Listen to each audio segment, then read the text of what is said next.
मैं हूं दिनेश की ओर न्यूज़ टाइम में आपका स्वागत है। बांग्लादेश के संदर्भ में एक सर्वे आया है बहुत बड़ा।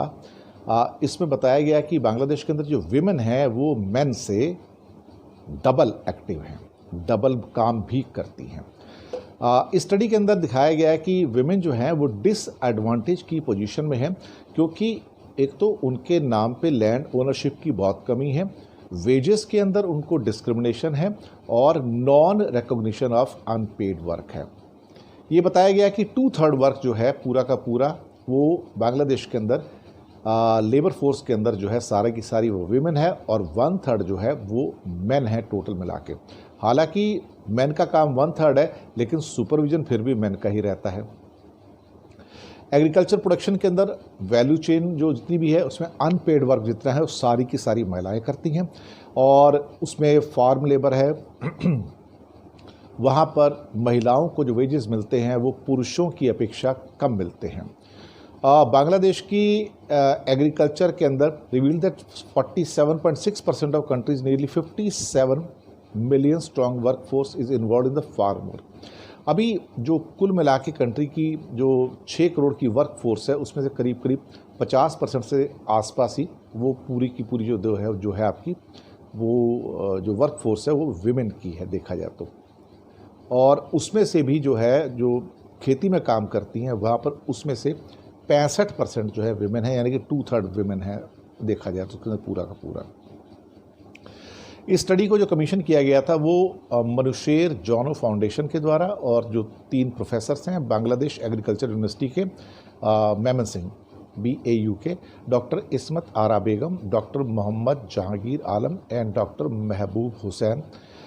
ये स्टडी का नाम है recognition of women's role in agriculture which began last year and presented the outcome at a webinar on Thursday.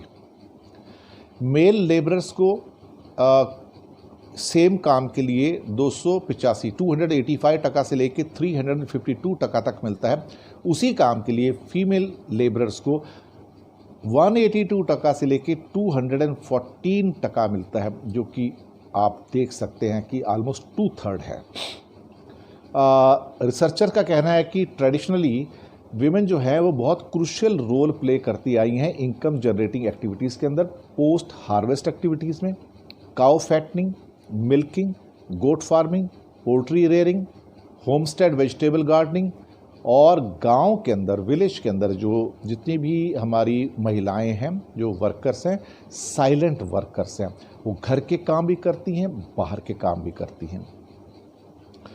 इसके साथ ये कहा गया कि जितनी भी रूरल वुमेन हैं उनके जो ऊपर ट्रिमेंडस वर्कलोड है, जिसके कारण उनकी हेल्थ भी कमज़ोर हो जाती है, और ये देखा जाए तो घर के जो पुरुष हैं उनके मुकाबले महिलाओं का वर्कलोड डबल है।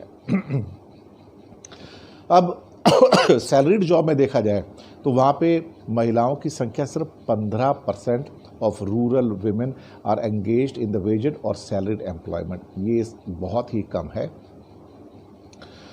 Internationally agreed method known as system of national accounts does not take into account the women's unpaid activity। जो महिलाएं घर में एक्टिविटी करती हैं वो अनपेड एक्टिविटी है और उनका कोई भी वैल्यूएशन नहीं किया जाता है।